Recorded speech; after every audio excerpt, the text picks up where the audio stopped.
they're insane or they're lost or they have dementia and they're just wandered into the gym because nobody started picking weights up, started riding mechanical horses.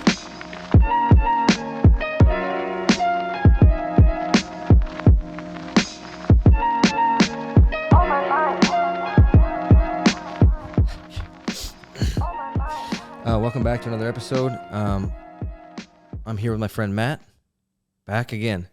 On my way to becoming the new co-host. Taking over the co-host position. My wife is in San Francisco for the weekend, enjoying herself. So. Am I the only two-time guest host? Yeah, absolutely. Hell yeah. Yeah, so you're crushing it. You're in the lead. So thanks for being here. I'm excited. Thank you for having me again. Matt is Matt's an ideas man. He's got ideas, and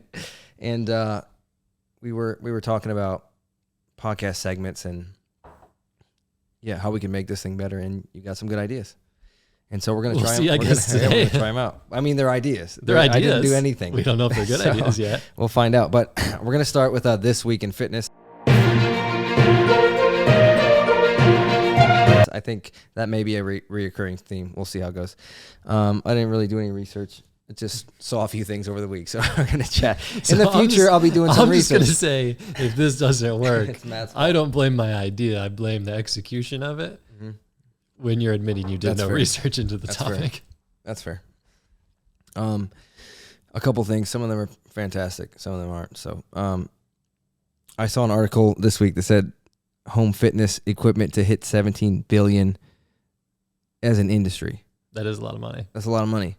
Would that be anything from like dumbbells, Pelotons, like sure. all of that? I think so. Bands, everything would fall under home gym equipment. Yeah, I don't know where you draw the line because if you're a millionaire, your home gym looks a lot different than. That's true. But if you're I guess that's the thing is like what constitutes is like just gym equipment that someone bought and then put in their home. Yeah. And what is there's got to be some qualifier home that I would know maybe if I read the article. I just saw the headline. Regardless, 17 billion is a lot if that's just the home gym market. I'm assuming that doesn't have like supplements, all that kind of stuff. So like the entire like workout industry for people like normal people that do it at home is probably significantly higher than that. Even. I mean, I'm assuming that obviously that took a jump during COVID because that's true for me and like a million people, like everyone I know started, and there was a run on gym equipment for homes, and it was like people started selling things at like secondary prices. You know, I'm like, this is a bench. What do you mean? Yeah, I was gonna say like, was there specific things that were like seemed to be an even shorter supply? Was it like treadmills? Was it benches? Sure. Yeah. I mean, if I have a client that is like, I can only work out at home, this is the equipment I have. Or if they ask me like, what equipment should I get? I'm like, okay, the minimum, get a bench, get some dumbbells. I can suggest like a range, or you can get one of those interchangeable ones. You know what I mean? What does those normally range to? Like, I think 10 pounds to. I think it's somewhere like 50 or. Yeah, somewhere. Yeah, probably stops at 50 or 55 and starts at 5 or 10. Yeah, that makes sense. And then just a band, like a couple different bands. So I know you've been a big proponent of bands. Like since I've known you, you would take them on the road and we'd travel together. And I was like, this guy's crazy. I know. I was doing some crazy stuff with them. I probably wouldn't recommend a lot of the stuff I was doing with the bands. Yeah, I mean that was then. Like I wouldn't do it now. Nearly a decade ago. Actually, probably close to a decade ago. Yeah. But so that was probably like, I don't know, like 25-year-old Corey. Yeah, 25-year-old Corey taking bands on the road, taking them to a hotel, or I tried to find like a full gym, and I would just do reverse band bench, where I would you start by hanging the barbell from the top, like from the squat rack, so it's just hanging there, and you try to get it at a spot that is close to, where the rack is, like where I've set up the rack so I can do bench. Mm-hmm. I would put one 45-pound plate on one side, put a clip on it, right? I'd lock it into that spot. It'd be like this, right? It'd be standing straight, like a 45-degree angle barbell. And people I was about to ask, how did you get it to like not? Yeah, because if you had someone to help you, that would make it a much easier process. Super easy. But I never had a workout partner, so I was like, yeah, you're on the road. It was like this. I'm not holding that for you. No, you're not getting up at 5 in the morning. I go around to the other side and just hoping that don't come off. But even if it did, it would just give a little bounce and it would be fine. And then put another 45 on the other side, and that would be just enough to hold it. It would just be like, whoop, I'm barely coming off the rack. And then I would load more and more. I would just load a ton of weight on there. There is some effectiveness to reverse band bench, but I just did it so it looked like I could, bench 405 pounds. So, would that be something you would ever recommend today to anyone, or is that kind of like, nah, it's not really worth it? It would be if they were like, I just want to compete in like strength training, and I need to get my bench up, and I think that's one way to break through a plateau, because the first half of that press is like half of the weight, like a quarter of the weight, but and then the second half, top, yeah, it's pretty close. Yeah, it's really close to that full weight. That makes sense. So it's like you get used to holding heavier weight, which is a strategy that people just use anyway. So you just need the first half, like explosiveness, to build on. That's right. Okay, I got us a little off topic there, but that's all right. That was very interesting. $17 billion. That's crazy. Fitness industries. There's a lot of money in the fitness industry, huh? Also, what was it? Some 3D renders of the Titanic. Yes. Hit the internet. Yeah, we both saw them separately. Yeah, which happens a lot because we're always browsing the web. Reddit. Yeah, Reddit. Reddit I wasn't going to say I guess the web in general. Yeah. So I just like, I'll sit in bed at night and I'll be like just reading Wikipedia pages. Yeah. Yeah. So I was like, I started thinking about the Titanic and started looking up pictures, and then I started going off on this whole thing. And I got to the point where I saw pictures of the gym in the Titanic. Which? On the Titanic? In and on the Titanic. One of those, right? It's amazing. I'll throw the photos up. I'm gonna show Matt now. Yeah, I was gonna say, I don't think I ever until this moment thought about there being a gym. Yeah. On the Titanic, like that's not something that's ever crossed my mind. Probably, I don't think I've ever seen it portrayed or seen pictures of it. No. Okay, here's a picture of it's 1912, so they're wearing like their full clothing. That's very weird. Do you think these are just like promo images? Like these people weren't actually working out. They're just like, oh, question. Hey, jump up on there. Like, yeah, I'm not sure. Let me take because a picture. It's so cool. We have a gym on this ship. It's the greatest cruise liner ever made. But if these people, are on that voyage, certainly they're most likely dead. So, but how would they recover the footage? I don't know. Maybe, you know what I mean? So maybe it is a promo piece. So they have stationary bikes. True. I didn't even think about that. They have it's probably a promo picture before they ever took off. It has to be. There's a giant stopwatch looking thing. I'm assuming that's what that is. Yeah, I was wondering what that part was. And then here's a shot of you can see a cable machine on the right side, but in the back, and this is the highlight for me of this gym. It is the electric horse, and it's literally just the saddle of a horse, and I'm assuming it bucks. Like a 25-cent horse machine. So interesting.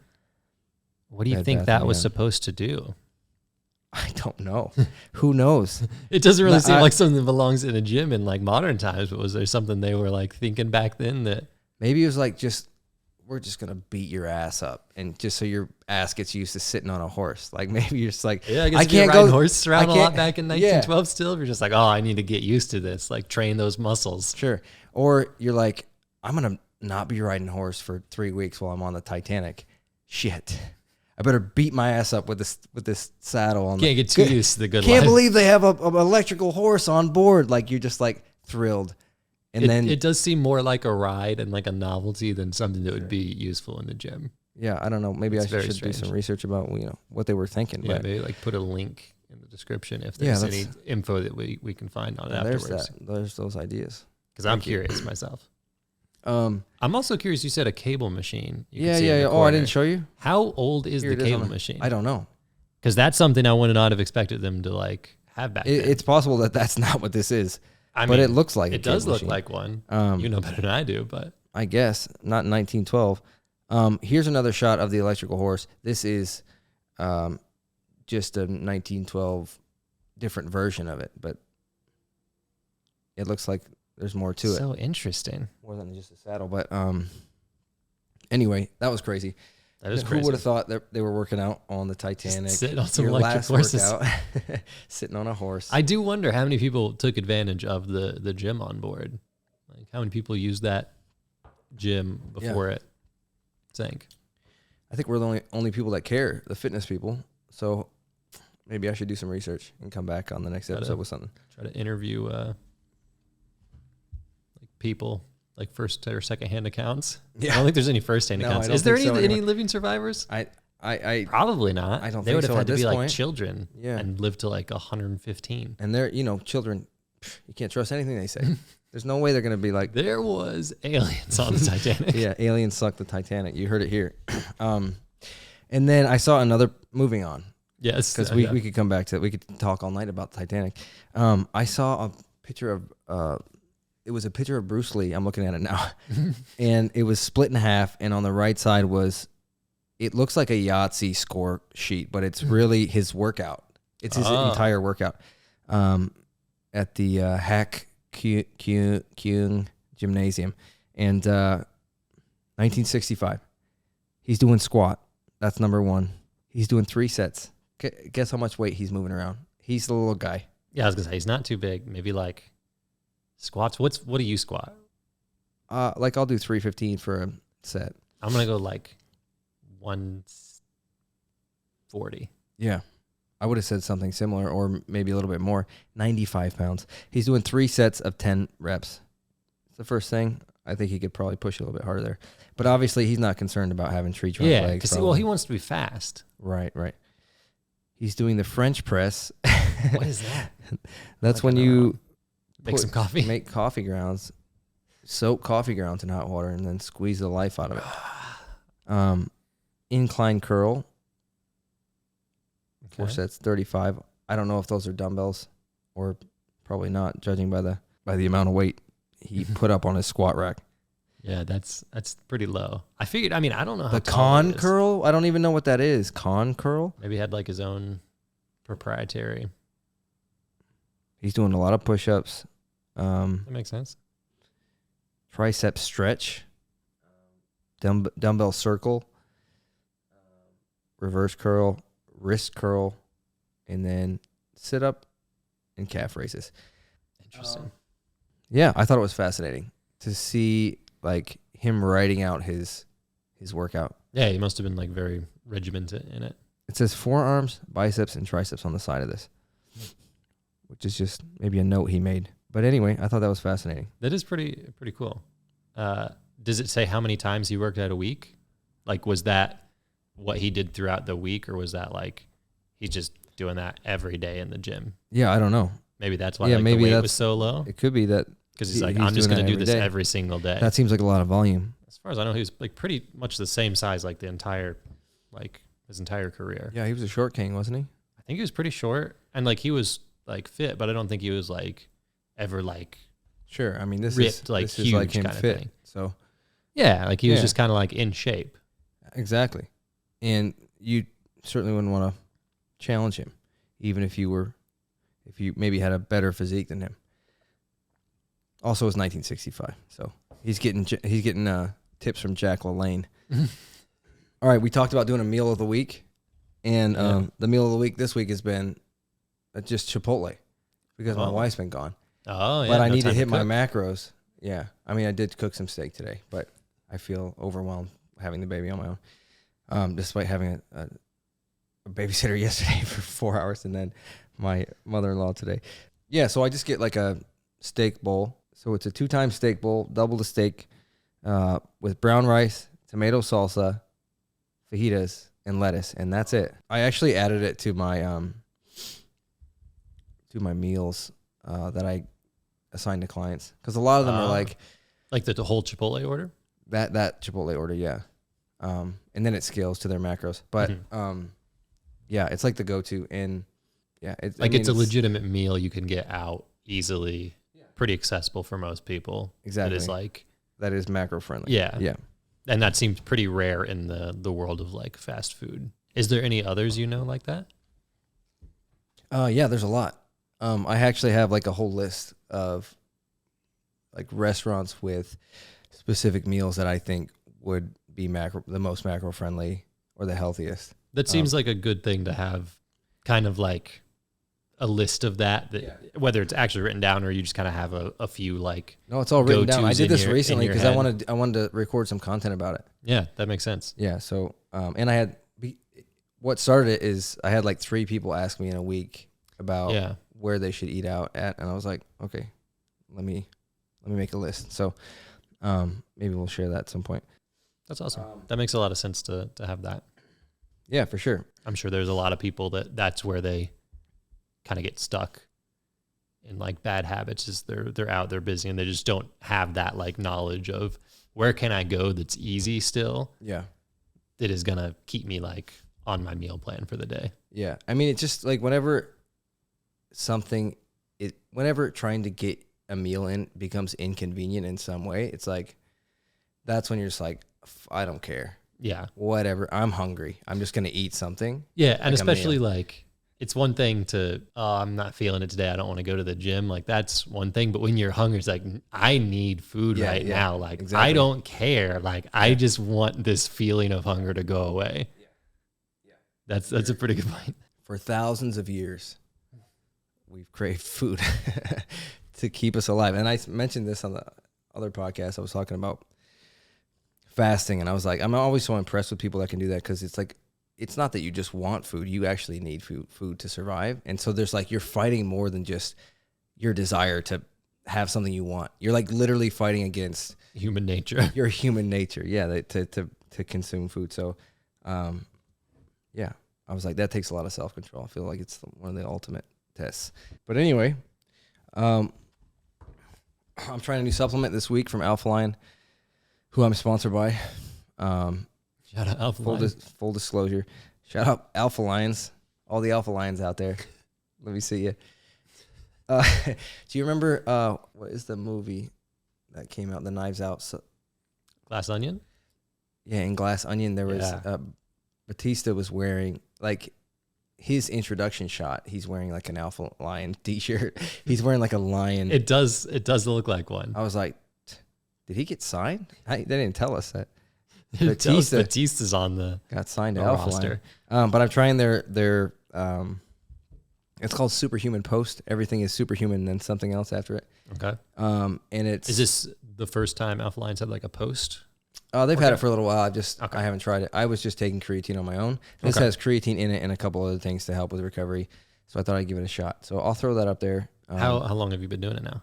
Probably 3 weeks. 3 weeks. Yeah. Have you noticed any like difference in the way you feel, or is it not necessarily? I think my main concern was just getting in the creatine. If these other things can help me even a little bit, then bring it on. I'll take as much as I can. But my recovery is on point. So it's at least at the bare minimum, it's hitting the bar that it needs to, and it's probably doing more than you even been able to notice in this like short test period. And I'm sure a lot of that stuff, it's like you notice if you weren't doing it, but it's not noticeable when you're doing it sometimes. Yeah. And then I had someone ask me the question. I did a bunch of questions this week. I answered a bunch of questions this week on social media. I was really intentional about doing that this week, but someone asked me about the effectiveness of supplements, and I said, like, you have to understand, like, there's just like this misconception that they're gonna help you achieve like 50% of your results or something, when in reality it's like the number's so low. I mean, it's gonna help you, but it's way less than you think it is, and people don't set their expectations right, and then they go in thinking that this one supplement's going to change everything. They're thinking it's a steroid. And then they still eat like shit. Make me swole. And exactly. It's like, no, like they're only going to enhance if you're doing good workouts with good eating habits outside of taking those supplements. Yeah, exactly. So it's like, and then if you go in thinking that, obviously that's not going to happen, and then you're just like, oh, nothing works. Supplements don't work. Yeah. When it's just bad habits that you might have outside of just bad info, like not understanding that, if I use them because I want to use every tool available to me to try to, push myself and my gains to the next level. Extra little bit, even if it's just a couple percentages. Yeah. So, but like, why wouldn't you take advantage of that if it's something you can do? that's easily accessible to, that's not harmful, like why wouldn't you? Yeah. At that point. Yeah, it's great. I mean, it tastes great. All of their stuff tastes. What's the flavor of this one? Does it have a like specific some flavor? granny apple or something. Granny apple. I don't know. Yeah. So it's like a Granny Smith apple, like a green apple. That's probably flavor. what exactly. Those are like hit and miss for me, but when they're good, I'm like, I actually really like this. Yeah. There was something green apple I tried recently. Oh no. I'll put you to sleep. Let's do some questions and then we'll phase it out. Sounds good to me. Try to keep it around 20, 30 minutes. So you know what I mean? We don't want to take. Who listens to over an hour long podcast? I listen to hour-long podcasts all the time, honestly. I did see a show recently, Thursday. Me and Missy went. A live show? Yeah. We went to the Electric Chain here in Nashville. There's a guy that was performing there. And we'd met him before at a like house show. Really cool dude. Very talented. Like been on American Idol, all that kind of stuff. And we go see him. And he's talking with a British accent. And I was like, this is so strange. And it was like pretty damn good. Mm-hmm. Like to the point that I'm like, oh, like where's the guy we're come see? And Mrs. like, that's him. I said, what? He's British. He wasn't British. And he's not actually British. Well, why was he doing that? I think he's just like a performer. Like he was having so much fun. And it was so good. He's playing music? He was singing and he had a band. Sure. It was fantastic. Like it's one of those things where... So in between songs, he's got a British accent. Yeah. You don't sing with a British accent. Yeah, he didn't sing with a British accent. Okay, so that's... But they were fantastic. They went from... they were doing a cover of These Boots Are Made for Walking. And then they like went into like a musical break between like the end of that song and then the next song. Yep. And just kind of like flowed into it.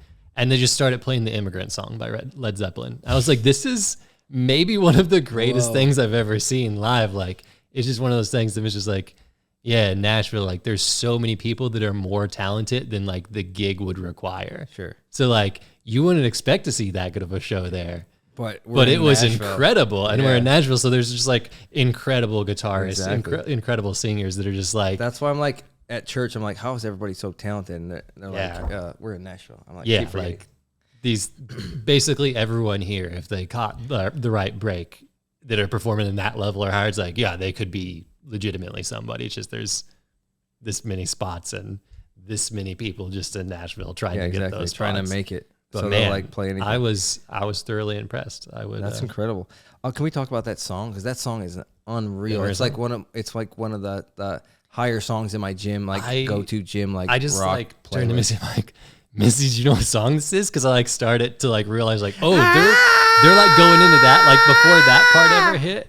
I was like, oh, yeah. I know what's about to happen. Like, Missy, do you know what's about to happen? She's like, no, I don't think I know. So I'm like, it's Led Zeppelin. And the guitarist completely nailing it. Oh my God. The drummer completely nailing it. Bass player.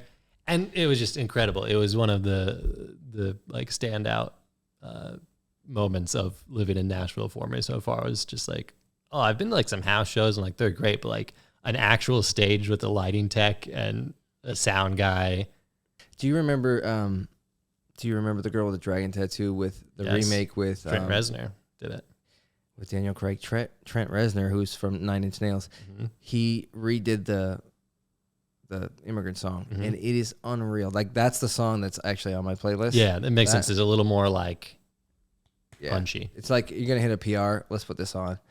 Yeah, I'll put it on, and Will be like our boss and friend. He's like, turn that off. He'll listen to anything. He's like, don't play that. That's demonic. It's demonic, but it's so good. Makes me so angry. I lift so much weight when I listen to it. The demons are lifting weights for me. If the gym's busy, is it cool to do some exercises out of order? Yeah. What do you think? What would your guess be? I would assume that's probably okay because you're working on an entire like muscle group. The second question is how important are variations? These kind of go together. So the answer is yes, except for your heavy compound movements. Those need to be prioritized in the beginning of your workout. Oh, because you do them back to back first. You need to give, like, you have the most energy in the beginning of your workout. You have to dedicate that energy and intensity to those heavier compound movements. That makes sense. Because they're hitting more than one thing at a time. And if you're trying to focus on a certain area because it's lacking, that also needs to be up towards the front. So I prioritize it's getting like the most intense workout you're going to be able to do that time. Exactly, yeah. What would you consider that? You said heavy compound workouts? Yeah. What are some examples of that? So like if it's leg day, your squat. Okay. I was thinking squats in my head, like a lot of stuff that you have a lot of weight with legs. Yeah. Okay. And then if it's chest day, it's bench press or incline bench press. If it's back day, it's like bent over row. All the other auxiliary movements, it doesn't really matter what order you do them in. So if you're bored and you want to mix it up, or if you're just like, it's busy and the machine's taken, you can jump to something else. Now, why are variations important? I get this question a lot because I post a lot of workouts that are variations, and the TikTok echo chamber is like, that's not optimal. And I'm going, I understand that. I know that. We all know that. First of all, optimal it's like person to person varies so drastically that it's hard to say, oh, this is the only optimal movement, but they say it. Anyway, I know it's not optimal. I'm putting out variations out there, and one of the reasons why is when you're at the gym at 5:00 and everything's taken, do you just go, oh, I'm just gonna leave now and not do this thing? Or do you go, oh, I understand another way to execute this exercise with like a different machine that might be available at that time? Exactly. So it's so important to know variations of the movements that you're doing in your workout, because you're going to need them at some point. And that makes a lot of sense.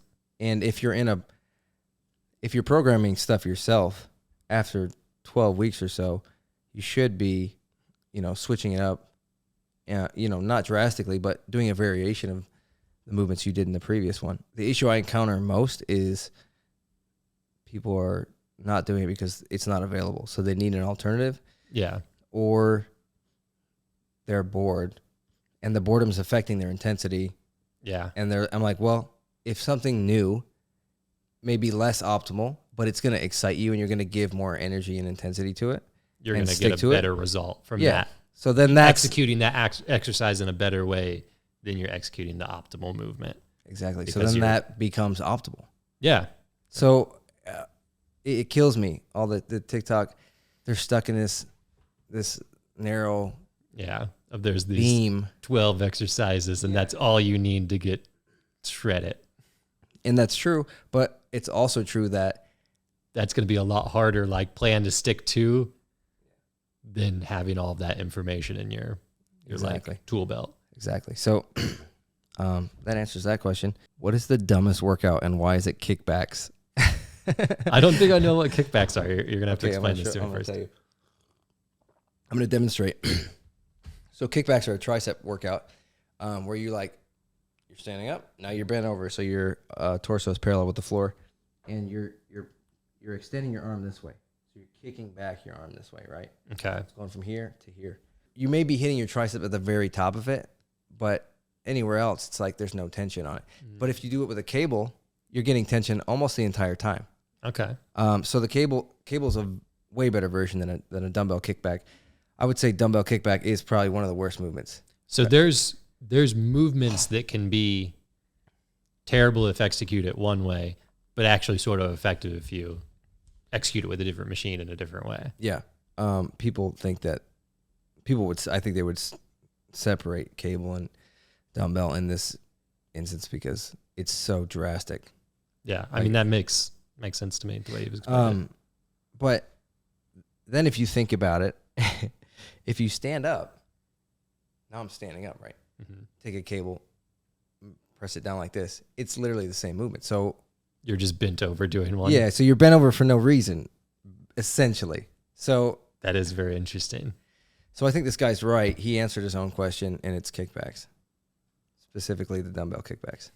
Is there another movement that comes close to that? Let me just think for a second. Would you say CrossFit pull-ups? CrossFit pull-ups. Where they're just swinging. Sure. I think that's dumb. Obviously, I would say that that's dumb. But here's the thing. It's like we have this, you and I have this whiskey blind flight board. I mean, we don't collectively own it. It's yours. But we have this game that we play, right? There's 2 notches on either end. I have a marble. You have a marble. We roll the marbles back and forth trying to get them in the notch. It's a little mini game when we're drinking whiskey. Mm-hmm. We've basically created our own sport. And that's what they've done with CrossFit. It's its own sport. It's its own thing. And so it's not strength training. It's not bodybuilding. It's a sport in a category of its own that requires you to look like an absolute monkey doing pull-ups. Is it effective in any way to make you stronger or build muscle? No. But are you going to go to the CrossFit Games if you don't yank your body around like that? No, you're not going to make it in the sport. So it's like, that's so dumb. But it's also... So you would see CrossFit less as like a legitimate workout like style and more as like its own individual sport. Yeah. Yeah. That's an interesting take. I've not heard that. It makes it make a little more sense. Yeah. And if you think about it that way. I think they would still be pissed about it. Oh, for sure. Yeah. Because I feel like the people I've met that do CrossFit are like, oh yeah, like that's the only thing I've ever done that gave me results. And I think the reason is because it's so turning into a game. Enjoyable for people. Yeah, exactly. Yeah. So when people are like, nothing ever worked for me, like going to the gym, working out never worked for me, but like turning it into a fun game. It made you more engaged. Where I just yank my body around until I fall and break my neck. I've seen too many of those videos. That's fun. And so they're like committed to it and they're excited about it. And so they put more effort into it and then they lose weight. And I mean, it is, they are doing movements that do that help in those areas, but not the pull up. I got a gym story. People will come up to you at the gym and 98% of people have their headphones on. Me, if I forget to charge my headphones, I'm just sitting there like a raw dog in the gym. Raw dog in life. Raw dog in the gym with just ears on. Just listening to the gym playlist. If that's you, like it's one of 2 things. That person forgot to charge the headphones. They don't have the headphones that they usually have or want to have.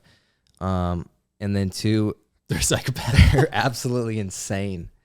They're insane or they're lost or they have dementia and they're just wandered into the gym because nobody started picking weights up, started riding mechanical horses, brought a mechanical horse in. So most people, the point is that most people have headphones. And when someone has headphones, you'd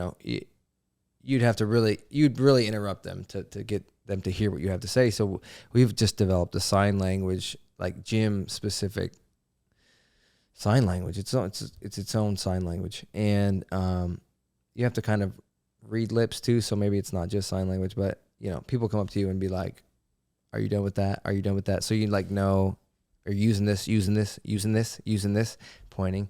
And it's usually pretty obvious what they're trying to communicate. But there's this guy that works out of the gym. Every time I see him, he's so stoked to see me.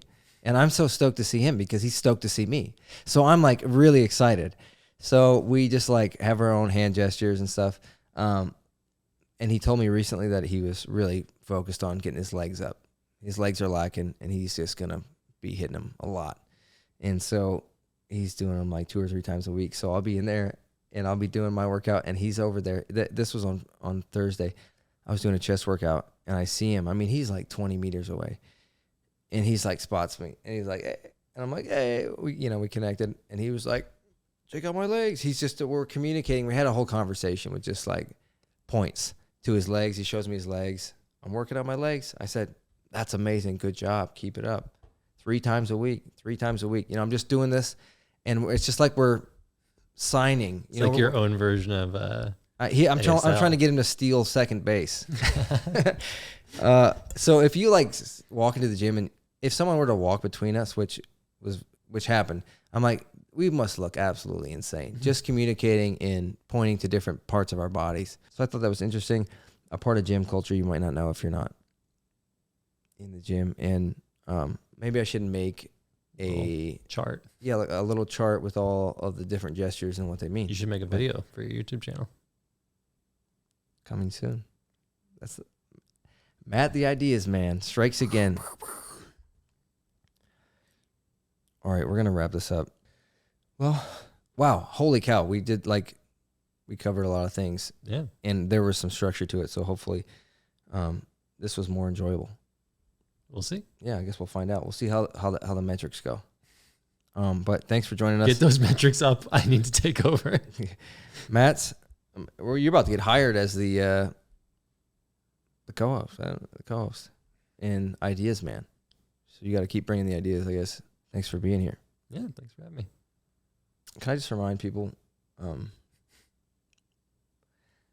unless you're on a platform for deadlift or squat, can you not walk around with just your socks on in the gym? That'd be great.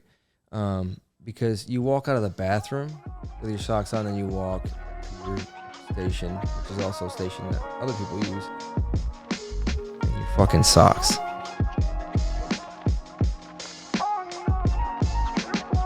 This is a podcast for people who do gym stuff, and others do gym stuff too.